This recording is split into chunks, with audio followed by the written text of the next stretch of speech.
Halo sahabat anime, apa kabar semuanya? Akhirnya kita bertemu lagi di Putra Jiwa Channel. Di video kali ini saya akan melanjutkan sedikit bocoran spoiler serial Swallow Star episode 68. Saat jet mobil segitiga biru tua dengan cepat terbang dari distrik Mingyue, langsung menuju ke Asia Barat, menuju kota markas Hongning. Saya selalu ingin membiarkan orang tua saya menggunakan roh alam. Kali ini, saya akhirnya bisa berdagang untuk beberapa dari mereka. Luo Feng bersemangat dan dipenuhi dengan kegembiraan. Seorang wanita tua berambut perak berjalan keluar dari pintu masuk kapal. 3 bawahan yang menunggu di bawah dari sebelumnya segera pergi untuk menerimanya. Meskipun negosiasi kami dengan Hong tidak berhasil, kami masih bisa mencari simpatisan dan penjaga lainnya. Suara wanita tua berambut perak itu menonjol dan wajahnya tanpa ekspresi. Namun ketika dia mengamati sekeliling dengan pandangannya, tidak ada orang di sekitarnya yang berani melakukan kontak mata. Meskipun dia seorang wanita, dia adalah Raja Bawah Tanah seluruh bumi, Ketua Aliansi HR. Perhatikan kota markas Hongning. Jika Anda menemukan salah satu dari 3 penjaga atau 6 penyelidik, beritahu saya, wanita tua berambut perak itu memesan. Sebuah jet mobil biru tua turun dari atas, mendarat di landasan pendaratan di samping seorang pemuda mengenakan pakaian kasual hitam dengan ransel melompat keluar dan pintu kabin menutup di belakangnya secara otomatis. Penjaga pangkalan melihat Luo Feng, membungkuk hormat. Luo Feng mengenakan ransel, berjalan cepat menuju pintu masuk pangkalan ruang angkasa ini. Bahkan di dalam aula bela diri Jixian, beberapa personel peringkat lebih tinggi memiliki wewenang untuk masuk. Masuk tanpa izin akses hanya akan menghasilkan sistem pertahanan menembak dan membunuh. Namun jelas, Luo Feng adalah orang dengan izin dari tingkat tertinggi. Di bawah sapaan beberapa personil berbaju biru, Luo Feng langsung mencari kepala. Luo Feng berbicara pada Babata, kapal transportasi antar bintang ini rusak dan belum terbang terlalu lama. Saya memperkirakan beberapa bagian telah berkarat dan terkorosi, dari waktu ke waktu tanpa akhir, bahkan tuan terkuat pun akan membusuk. Perjalanan antar bintang dengan kondisi sempurna, dibiarkan di bawah tanah selama ribuan tahun juga akan memiliki masalah, apalagi yang rusak. Ini rusak, tapi itu membuktikan bahwa masih ada banyak pesawat ruang angkasa di bumi. Dapatkan lebih banyak jasad, kita mungkin bisa membangun kapal kecil dari mereka, kata Babata bersemangat. Membangun pesawat ruang angkasa, Luo Feng terkejut. Bagi Babata itu tugas kecil, tidak tahukah kamu dengan siapa kamu berbicara?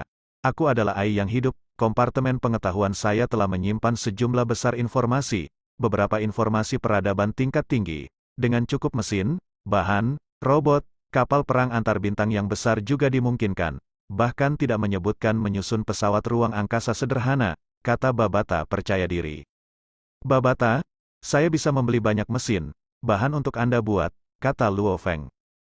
Mengenai pembangunan pesawat ruang angkasa, Luo Feng menyerahkannya kepada Babata untuk direncanakan, memasukkan energi dan konsentrasinya sendiri ke dalam pelatihannya sendiri. Di dalam kapal, Luo Feng membungkuk. Luo Feng duduklah. Hong juga duduk bersila di atas sajadah. Luo Feng mengikuti dan duduk bersila. Dan Luo Feng ingin menukar beberapa hal. Luo Feng langsung berkata, kalau dia ingin menggunakan kristal muya untuk bertukar. Hong tidak bisa menahan senyum, dia sangat jelas pada kemampuan kristal muya. Baik itu untuk pelatihannya sendiri atau untuk memberi makan pertumbuhan anggur kontak cloud-nya, Hong membutuhkan mereka. Karena itu, dia sangat menghargai orang lain yang datang untuk menukar kristal mereka. Ini adalah katalog pertukaran, ini lebih detail daripada yang kamu lihat sebelumnya. Hong melambaikan tangannya. Di dalam ruangan yang sunyi dan gelap, sebuah layar besar muncul, menampilkan sejumlah besar barang, beserta penjelasan dan harganya. Mata Luo Feng langsung bersinar melihat barang-barang Hong. Apapun yang ingin kamu tukarkan, tukar saja. Hong memandang ke arah Luo Feng. Kamu harus bisa menukar barang senilai 90 bintang. Jika Anda memiliki lebih banyak kristal muya, Anda juga dapat menggunakannya. Luo Feng menatap pada layar, dan juga berbicara pada Babata di dalam alam kesadarannya. Babata, apakah Anda melihat layar? Saya dapat melihatnya. Saya tahu sejak awal bahwa Anda penduduk bumi tidak akan memiliki harta, dan seperti yang saya duga, kalian benar-benar miskin, menggunakan mainan ini sebagai harta. Meskipun telah mempersiapkan mentalnya, Babata masih kecewa dengan barang-barang tingkat rendah yang dipajang Hong. Tapi setelah itu Babata melihat harta kecil, itu adalah peralatan kuno di bawah gravitasi. Luo Feng langsung cepat melompat ke bawah, ini adalah ruang gravitasi kuno 1000 kali gravitasi bumi, harga 90 bintang. Luo Feng terkejut, bukankah ini ruang latihan perangkat gravitasi yang terkenal? Dalam pertukaran sebelumnya, itu tidak ada di sana.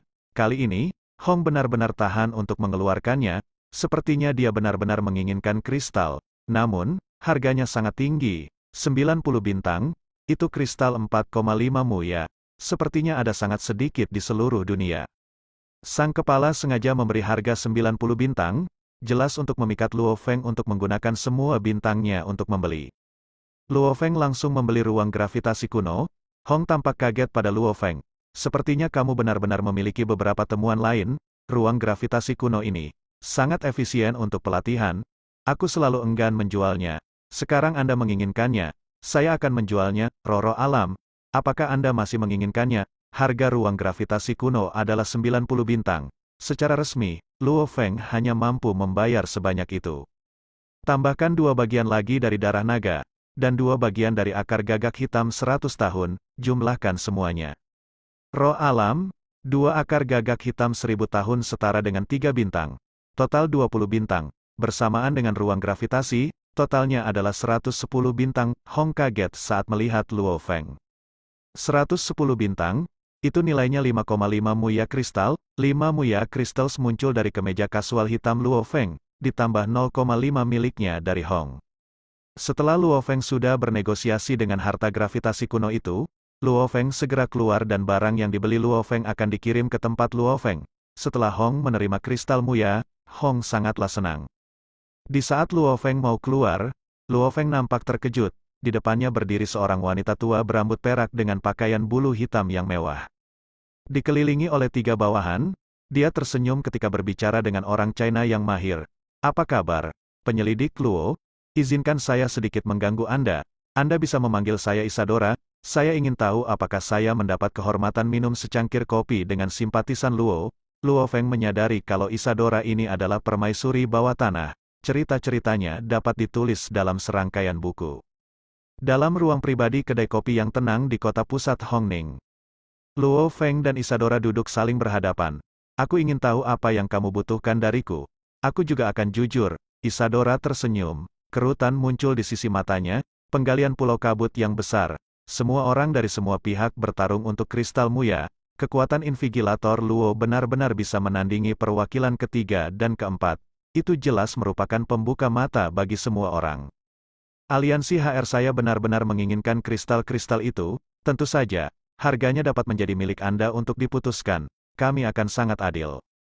Luo Feng mengerti bahwa seluruh dunia dan kekuatannya akan berjuang untuk mendapatkannya. Mereka memiliki banyak kegunaan. Satu adalah untuk meningkatkan level siswa 8 atau 9, dalam waktu 1 bulan, untuk memasuki level Traveler Bintang. Artinya, 1 kristal dapat membuat perwakilan baru. Luo Feng meminta maaf. Saya baru saja menukar kristal muya dengan Hong. Luo Feng tampak meminta maaf. Ketua Isadora segera sadar, memahami Luo Feng masih memiliki beberapa yang disembunyikan. Bagaimana dengan ini, Nona Isadora? Saya pribadi akan mengunjungi Anda lain kali. Luo Feng tertawa. Namun, saya lebih suka barang-barang peradaban kuno, seperti pesawat ruang angkasa atau apapun yang aneh dan keluar dari dunia ini. Baiklah, aku akan menyiapkan daftar dan dokumen. Menunggu kedatanganmu. Isadora tertawa. Beberapa sisa-sisa kuno untuk muya kristal. Luo Feng jelas. Sebagian besar sisa-sisa peradaban kuno bumi sudah ditemukan. Apapun yang bisa diambil telah lama diambil. Apapun yang Hong dan yang lainnya tidak bisa ambil, dia tidak mungkin bisa mengambil sendiri. Karena itu yang terjadi, dia hanya bisa menemukan cara untuk bekerja dengan negara-negara, aliansi SDM dan dojo. Untuk melihat apakah dia bisa mendapatkan bahan dan yang lainnya dari mereka untuk membangun kapalnya. Setelah itu Luo Feng langsung terbang dengan jetnya ke rumahnya kota Yangzhou. Setelah makan siang Luo Feng langsung berkata, Ayah, Ibu, Luo Hua, setelah menelan Anda akan merasa seluruh tubuh Anda lemas dan mati rasa. Anda akan memiliki perasaan yang menyegarkan. Luo Feng meletakkan 3 potong bubur hijau yang sudah diiris di depan mereka. Ini semua dari semangat alam yang sama. Efek obatnya sangat lembut, tidak merusak tubuh. 1 roh alam dapat membantu pejuang tingkat yang lebih tinggi bangkit lurus menjadi wargot tingkat menengah atau wargot yang lebih tinggi, dan sejumlah besar sifat obat yang akan berkumpul di dalam tubuh, menyerap dari waktu ke waktu, meningkatkan kekuatan seseorang dengan sangat cepat. Itulah sebabnya satu roh alam setara dengan wargot tingkat tinggi. Luo Honghuo dengan ringan menggigitnya, memasukkannya ke dalam mulutnya. Ini lebih baik daripada wortel, komentar Gong Xinlan. Luo Feng tampak ketika keluarganya menyelesaikannya, mengatakan, "Oh, ini mungkin hanya terasa sedikit lebih baik daripada wortel, tetapi harganya jauh lebih tinggi daripada wortel, nilainya lebih dari 1000 tahun Black Crow Root." Luo Hongguo, Gong Xinlan dan Luo Hua semuanya terkejut. Terakhir kali Luo Feng terjebak dalam reruntuhan arkeologi 9, keluarga itu menghadapi kesulitan. Luo Hua yang menggunakan akar gagak hitam 1000 tahun untuk menjadi salah satu dari 8 tokoh bisnis terkemuka. Harga root itu sudah tidak bisa dipercaya. Satu gigitan bernilai beberapa ratus juta, Luo Hongguo dan dua lainnya saling memandang. "Ayah, Ibu, kamu tidak bisa menggunakan uang untuk mengukur nilainya. Ada banyak harta di bumi yang tidak bisa dibeli dengan uang." Luo Feng menggelengkan kepalanya. "Roh-roh alam ini, kalian semua hanya memakan satu. Saya sudah membawa 8 koper saya, bersama dengan 2 bagian darah naga. Luo Hua, semua ini akan tersisa untukmu." Melihat orang tua dan adik laki-lakinya yang mencoba menggerakkan pisau pertempuran merah darahnya, Luo Feng tertawa. "Babata, pindai aku, kondisi tubuh orang tua dan adik laki-lakiku. Mereka sekarang berada di tingkat apa?" tanya Luo Feng pada Babata. "Ayahmu adalah siswa tingkat 3, ibu adalah siswa tingkat 2, dan adik laki-lakimu adalah siswa tingkat 3. Efisiensi penyerapan orang normal benar-benar rendah. Semangat alam itu, meskipun terbagi 3, setiap porsi tidak kurang dari 1 porsi darah naga. Dengan 1 porsi darah naga, petarung normal Anda bisa menjadi prajurit pemula," kata Babata. Luo Feng puas, selama keluarganya sehat, itu sudah cukup. Dia tidak pernah berharap orang tuanya pergi ke alam liar untuk membunuh monster. "Ayah, Ibu, ada sesuatu yang ingin aku katakan padamu. Aku punya berita, kita masih memiliki saudara yang masih hidup," kata Luo Feng. Orang tuanya langsung bersemangat. "Saat ini aku sudah menemukan 2. Luo Feng berkata langsung. "Satu adalah sepupu ibu yang lebih muda, Gong Xinhua. Hua paman kecilku." Ibunya sedikit senang dan terkejut, tetapi jelas tidak terlalu senang. Selama Nirvana Agung, dia masih terlalu muda untuk mengingat banyak hal. Kemudian di tengah-tengah melarikan diri, hanya dia belajar tentang kerabat seperti itu dari kakek Luo Feng. Itu sebabnya dia tidak terlalu ingat-ingatan tentang Gong Xinhua. "Bagaimana dengan kerabat lainnya?" Luo Hongguo bertanya. "Yang kedua, adalah bibi buyutmu Luo Hongqin, juga saudara perempuan kakekku. Anaknya Tang Chen juga hidup. Saat ini Tang Chen menikah dengan sepasang kembar, si kembar seusia dengan saya tahun ini," kata Luo Feng. Melihat mereka membuat Luo Feng merasakan kerinduan. Ketika mereka dulu tinggal di tempat sewaan yang murah, dia akan sering mendengar ayahnya menyebut bibi yang hebat ini. Karena sebelum masa Nirvana hebat, ayahnya sudah bisa mengingat berbagai hal, dan kesannya dari bibi yang hebat ini sangat dalam. Itulah sebabnya ketika mengenang tentang kerabat, selain nenek dan ayah Luo Feng, itu semua tentang bibi yang hebat ini. Saat itu, mereka berada di Jepang pada hari libur ketika bencana meletus. Mereka terjebak di sana. Belakangan, daerah itu meluas dan menjadi kota pusat Kyoto. "Kalau begitu mari kita bersiap untuk pergi segera," Luo Feng mengangguk.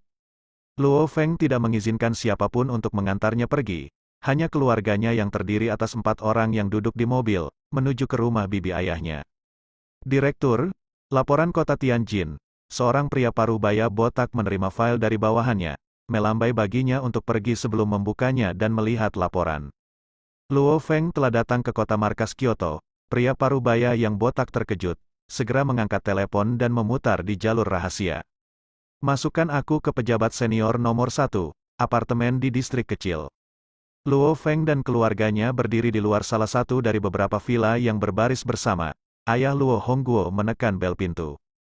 "Jangan repot-repot, tidak ada orang di rumah." Wanita tua rumah itu telah dirawat di rumah sakit. Putranya dan istrinya semua pergi menjaganya. Seorang lelaki tua yang berjalan-jalan dengan anjingnya berteriak. "Boleh saya bertanya, rumah sakit mana?" tanya Luo Feng. "Ini pasti rumah sakit rakyat nomor 1 Tianjin." Dia berkata, "Keluarga Tang kaya. Akan aneh jika mereka tidak pergi ke rumah itu. Bibiku tampaknya baik-baik saja. Tinggal di sebuah villa, jauh lebih baik daripada yang dulu tinggal di sini." Luo Hongguo tersenyum, "Aku bisa tenang." Seorang wanita tua dengan rambut putih penuh berbaring di tempat tidur. wajahnya pucat dan hampa darah, berbaring di sofa di samping adalah pasangan parubaya tidur, dan sepasang pemuda, laki-laki dan perempuan, di sisi tempat tidur berbicara dengan wanita tua itu. Gadis muda itu dengan penasaran berkata ketika dia berbalik untuk melihat pintu masuk ruangan. Di sana berdiri Luo Feng dan keluarganya.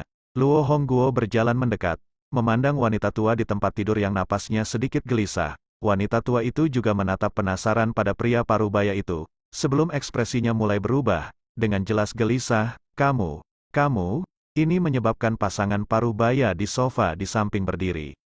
Pria parubaya memandang Luo Hongguo dengan sedikit khawatir. Luo Hongguo tidak bisa menahan air mata, memandang ke arah wanita tua itu. Dia juga mulai berjuang untuk duduk, menatapnya dengan hati-hati. Kamu, Hongguo. Ya, itu aku, Hongguo, bibi. Kamu masih mengenaliku. Luo Hongguo jelas-jelas emosional. Itu benar-benar Hongguo, kamu terlihat hampir persis seperti ayahmu. Mulut itu, wanita tua itu dengan bersemangat mengulurkan tangannya yang kurus, memegang Luo Hongguo. Hongguo, kamu masih hidup. Bibi kecilmu tidak pernah berpikir bahwa dia akan bisa melihatmu lagi dalam kehidupan ini.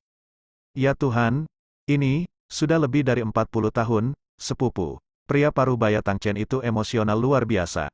Periode Great Nirvana telah menghancurkan keluarga yang tak terhitung jumlahnya, memisahkan seluruh korban yang selamat, dengan fungsi perjalanan terputus dan komunikasi hilang. Negara-negara kehilangan banyak nama rumah tangga dan mereka lenyap. Luo Hongguo melambaikan tangannya dan memandang wanita tua itu. Bibi kecil, ini adalah dua anak saya. Hongguo, waktu itu kamu masih kecil. Dalam sekejap mata, kamu memiliki dua putra, dan mereka begitu besar. Ayo, coba kulihat. Wanita tua itu berjuang keras untuk membuka matanya lebar-lebar. Luo Feng dan Luo Hua berjalan dekat ke tempat tidur. Wanita tua itu melihat dengan hati-hati, tidak buruk, cukup tampan. Mereka memiliki penampilan keluarga Luo kami. Yong Qing, Yong Yuan, Luo Feng, Luo Hua. Datanglah, kalian berempat harus berbicara dengan baik. Wanita tua itu memberi isyarat. Pintu tiba-tiba ditendang terbuka, menakuti sekelompok orang di dalamnya. Mereka semua tampak tidak setuju. Tiga lelaki berjalan masuk. Seorang pemuda dengan tatapan dingin bersama dua lelaki berbadan besar mengikuti di belakang. Melihat ketiga pria itu, ekspresi seluruh keluarga bibi kecil berubah. Apa yang kamu lakukan di sini? Cucu bibi kecil Tang Yong Qing melangkah maju, wajahnya dipenuhi amarah. Aku di sini untuk memberitahumu kamu hanya punya 3 hari untuk memilih. Pemuda dengan tatapan dingin menatapnya dengan dingin. Yong Qing, kamu harus tahu emosiku. Kamu harus pergi sekarang. Jangan datang ke sini, kata Tang Yong Qing. Saudaranya Tang Yong Yuan melangkah maju, dengan marah menunjuk pemuda itu. Wang Xing'an, jangan memaksakannya. Saudara perempuan saya dan saya adalah peneliti top di fasilitas penelitian. Pemuda itu menatap dingin ke Tang Yong Yuan. Fasilitas penelitian Anda tidak layak perhatian saya. Jangan membawa penelitian omong kosong ini. Jangan berpikir aku tidak akan menyakitimu hanya karena kakakmu. Aku sudah memberinya 3 hari. 3 hari kemudian, jika dia tidak tunduk padaku, bukan hanya saudaramu, kamu pun yang sudah memarahiku 3 kali, aku akan berurusan dengan kalian semua. Orang tua, dengarkan baik-baik. Pemuda itu menatap Tang Chen, tersenyum. 3 hari kemudian, jika putri Anda setuju menjadi wanita saya, keluarga Anda akan menjalani kehidupan yang baik. Namun, jika dia tidak, aku akan melihat keluargamu masuk neraka. Nasibmu sekarang ada di tangan Yong Qing. Luo Feng berdiri diam di samping. Luo Hua memandang ke arahnya. Kakak, jangan terburu-buru, mari kita lihat lebih banyak, kata Luo Feng dengan tenang. Tang Chen dan istrinya bingung. Wanita tua di tempat tidur mulai berteriak. Yong Qing, siapa pria ini? Apa yang sedang terjadi? Wang Xing'an, kamu sudah memiliki begitu banyak wanita. Mengapa kamu mengganggu adikku? Tang Yong Yuan mengamuk. Saya tidak punya hobi lain. Satu-satunya hobi saya adalah mengumpulkan berbagai jenis wanita. Wang Xing'an tersenyum jahat. Lihatlah adikmu. Penampilannya mendapatkan 85 poin. Bahwa sikap cendekiawan mungkin dapat menambah yang lain 20. Melebihi 100 penuh. Jadi memikat? Koleksi saya tidak memiliki wanita seperti itu. Yong Qing, jika kamu menolak, kamu tahu hasilnya. Aku benar-benar tidak ingin menghancurkanmu secara pribadi. Kau tahu, ketika aku menghancurkan para wanita yang melawanku sebelumnya, hatiku sakit hati sangat buruk. Dia meraih dadanya di mana hatinya berada. Semua orang di bangsal berbalik. Bahkan Wang Xing'an dan antek-anteknya penasaran. Luo Feng yang mengenakan kemeja hitam kasual dengan ringan bertepuk tangan, tersenyum pada Xing'an. Saya benar-benar tidak menyukai orang yang bertindak tinggi dan perkasa di depan saya. Wang Xing'an mengangkat kepalanya, tatapan merendahkan dan dingin seperti ular berbisa, ia bertepuk tangan. Semua orang berbalik.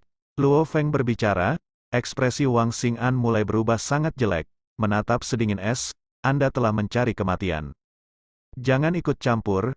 Yongqing menatap Luo Feng dengan gugup. Dia adalah Wang Xing'an, anggota keluarga Wang di kota pusat Kyoto, dan mereka memiliki otoritas ekonomi yang hebat. Dia adalah pewaris pertama keluarga mereka dan ibunya berasal dari sektor militer utama markas besar kota Kyoto. Luo Feng berjalan langsung ke Wang Xing'an, dengan tenang mondar-mandir sendiri. Siapa kamu? Wang Xing'an menatap tajam ke arah Luo Feng. Beberapa lembar kertas tiba-tiba terbang dari sisi tempat tidur, membelah menjadi 6 bagian yang menari-nari, 6 bagian yang mampu menghancurkan, dengan kecepatan yang sangat cepat sehingga tidak ada yang bisa bereaksi. Ia terbang melewati 2 lengan, kaki, tulang punggung, dan perut bagian bawah Xing'an. Setetes darah terbang keluar, sebenarnya mengumpulkan dirinya sendiri di udara dan membentuk bola-bola kecil di samping Luo Feng.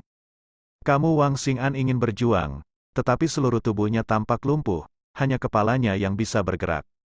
Seluruh tempat itu sunyi, kedua pengawal itu tercengang. Mereka jelas, musuh mereka adalah pembaca roh. Semua orang termasuk Yongqing dan yang lainnya menatap Luo Feng dan keluarganya.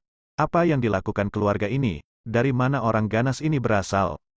Kamu berani menumpangkan tangan padaku? Wang Xing'an mengertakkan giginya dengan marah.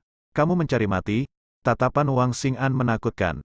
Nah, sampai di sini bocoran Swallow Star episode 68 yang akan tayang di hari Rabu depan. Dan saya mengucapkan terima kasih atas dukungan Anda atas channel ini. Dan kita akan ketemu lagi di video selanjutnya.